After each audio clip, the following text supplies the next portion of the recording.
Ladies and gentlemen, this is Mega Man 11.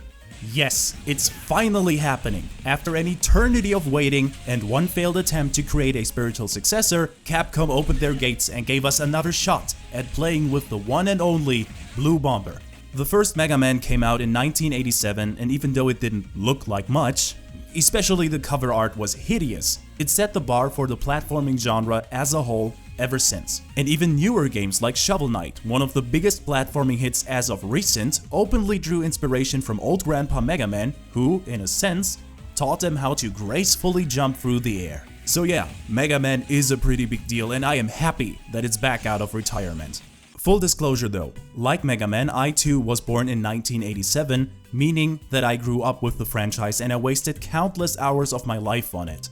Thanks to my Game Boy, I was even able to play Mega Man during class when the teacher wasn't looking. But that is not cool. Do your homework, kids! The point is, I could be a bit nostalgia blind when I review this, but I try my best to be as impartial as I can, which shouldn't be too hard. I will keep my eyes open when I play this. And now, without further ado, let's begin.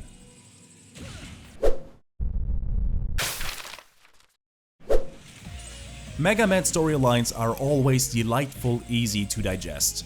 In every game, without exception, we have the bad Dr. Wily, his 8 robot masters, and he's trying to take over the world. And his counterparts who stop him every time are his former colleague Dr. Light and his creation Mega Man. It doesn't get more basic than that. But Mega Man 11 does it a little bit different, as it gives us a peek into the past and lets us see how the rivalry between these two began. Back at the Robot University, Wily, who looks pretty good with full hair, was researching his double gear system. With this tool, a robot's performance can be pushed to its utmost limits, which sounds incredibly useful. But his colleague Light is opposed to this idea and is all like, "And if it fell into the wrong hands, it could be used to cause terrible harm." Well, same goes for a friggin' kitchen knife, genius. Do you have any research topics that are more secure? By giving robots independent thought, they can be true partners to humankind at last.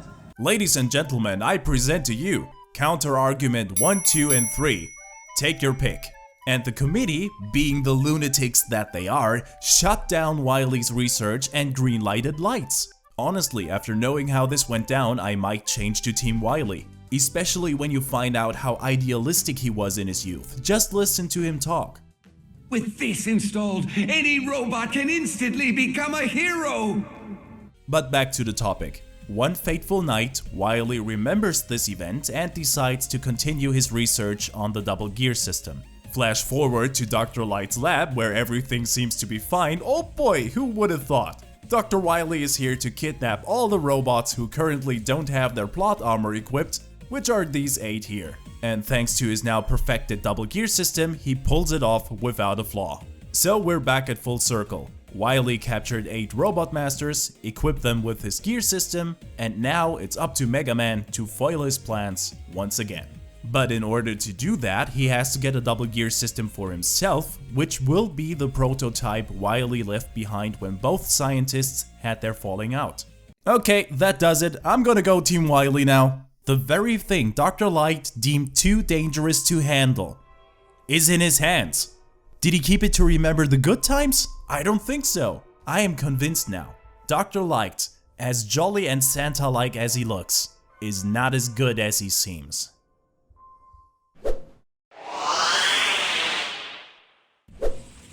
It's been 8 years since I played a Mega Man game, but the platforming and shooting feels as fresh as on the first day. The controls are precise and shooting enemies still gives me a little dopamine rush every time I press the button. Along with the traditional jump and run mechanics, Mega Man can charge up his buster to dish out more damage and power slide to evade enemies or progress through a level.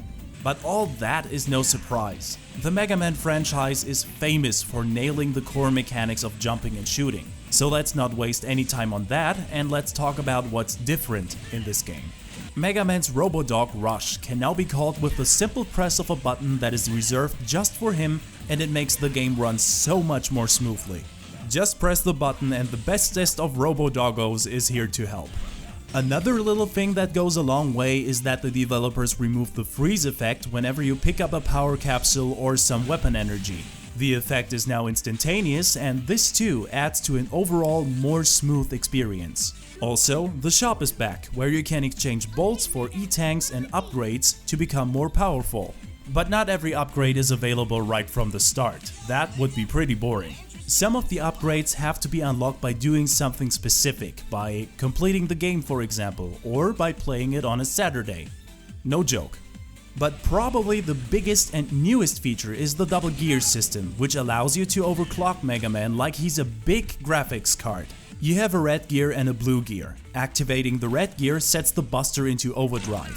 For a short period of time you can rapid fire half-charged shots and or charge it up even more for a devastating double blast. Also, the red gear lets you shoot a stronger version of the boss weapons, which can be very helpful at times. Triggering the blue gear slows time, including Mega Man. This is especially helpful when you need to make a precise shot, dodge some death traps or make a difficult jump through some spikes. And if you are really low on health, the game lets you activate both gears at the same time to turn the blue man into an unstoppable beast of a machine. But once you activate that, you can't turn that state off until the timer runs out, which leaves Mega Man in a weakened state afterwards. So think twice before using this. The bosses, on the other hand, don't have that exhaustion problem. Just like in true Mega Man fashion, they will follow a pattern for you to exploit, and of course, each of them has a weakness, which is the weapon of another boss. But thanks to the gear system, they're able to enter a second phase, which makes them stronger, faster, and sometimes more monstrous. And honestly, I found myself activating both of my gears quite often to get this onslaught that followed under control and simply not die.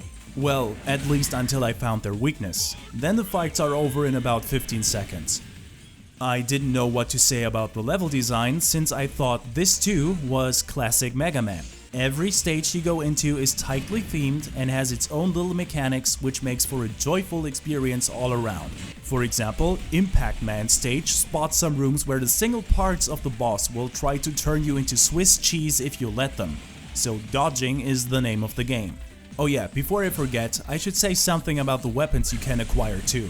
A lot of them already have been in the franchise in one form or another. The Acid Barrier, for example, is just another name for the Leaf Shield, the Skull Barrier, Junk Shield, etc. But what I really like is that the levels are designed to give you hints about each Robot Master's weakness, since having the right weapon with you turns their respective levels into a cakewalk. Blast Man stage is a wonderful example. First off, he himself is weak against Torch Man's weapon, and second, his level is full of devious traps which are all explosion themed. Now I gotta ask, wouldn't it be a shame if they went off prematurely because of excess heat? That being said, Torchman's level can go suck a You're being chased by a firewall while running through increasingly difficult platforming sections, and honest to God, I am a good Mega Man player, but this section just got ridiculous. One tiny mistake is enough to seal your doom. And I made a lot. That is until I learned that I should probably use my gears from time to time, and that's when I knew what I wanted to say about the level design. There are way more deadly traps than in other Mega Man games, and it makes the game really hard. You see, the levels are built to complement the use of the gear system. Now don't get me wrong, once your muscle memory kicks in and you learn the specifics of each level, you can breeze through them without ever using the gears. But for the time being, the game encourages you to learn the layout by using this new mechanic whenever you can. I was just too reluctant to use it. And also, I get the feeling that the levels have slightly increased in size to feature this abundance of challenges, but I am not quite sure about that. So that's another thing done right. Capcom didn't just slap this mechanic on a new Mega Man game. They were smart enough to tweak the formula just a bit, but still stay faithful to the overall Mega Man experience.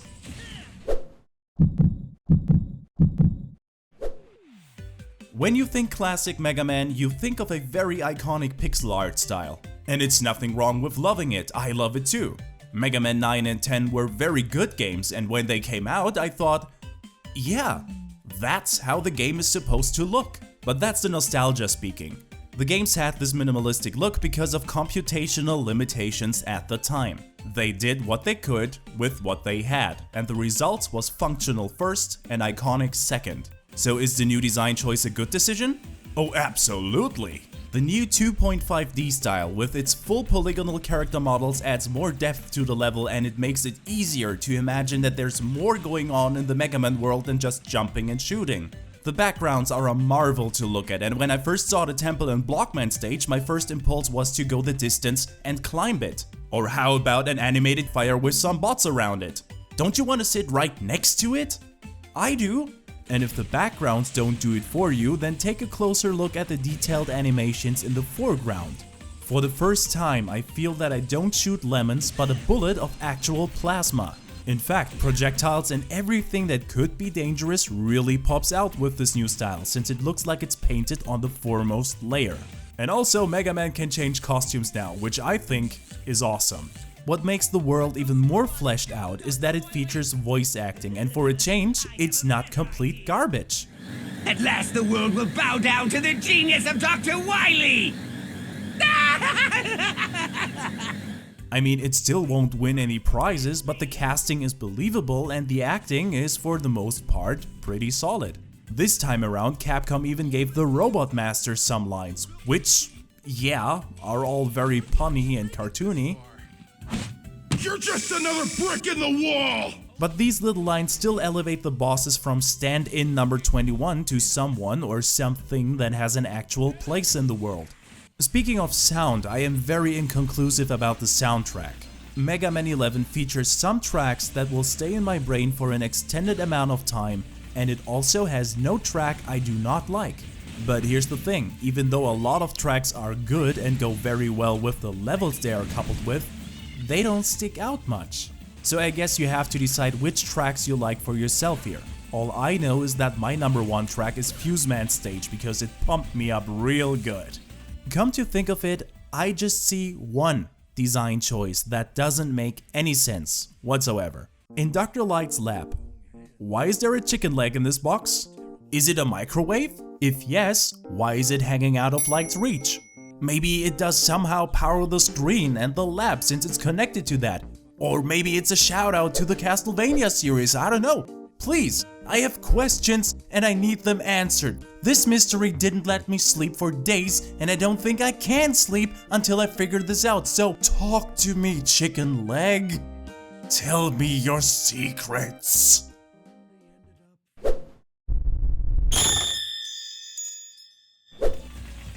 I guess I don't need to say much about the great replayability of the franchise, but still, here goes. First off, you can tackle the Robot Masters in every order you like, which may make the game harder or easier. And speaking of difficulty, there are 4 difficulty settings to choose from. Newcomer, Casual, Normal, which actually is pretty hard for anyone who never played Mega Man, and Superhero, which is pretty hard for everyone, even superheroes. Still, it wouldn't be a real Mega Man game if there weren't any extra modes for you to play, and this game has an abundance of them. For a change of pace, I recommend playing the Buster Breakdown, where you try to get through a level by shooting as little as possible. Then there's the Balloon Rush mode, where you have to go through the levels as fast as you can, while popping blue balloons and avoiding red ones. Missing a blue one or busting a red balloon incurs a time penalty, and once that happens, you can say goodbye to your new record. And guess what? Every mode features a leaderboard to make it even more competitive. And if you still don't have enough extra goodness, then try Dr. Light's Trial. 30 challenges await you and you have just 1 life to get through them all. And this is by far the hardest mode in the game. As you can see, there is a lot to do and completionists will rejoice about the challenges. But in my opinion, there's still something missing. I couldn't find any trace of Proto Man or Bass in the game, which is a bit sad since Bass is my favorite besides Mega Man. Also, as far as I can tell, there are no extras hidden in the levels and there is no way to open up new passages. At least everything I tried so far was fruitless, so let me know if you find anything.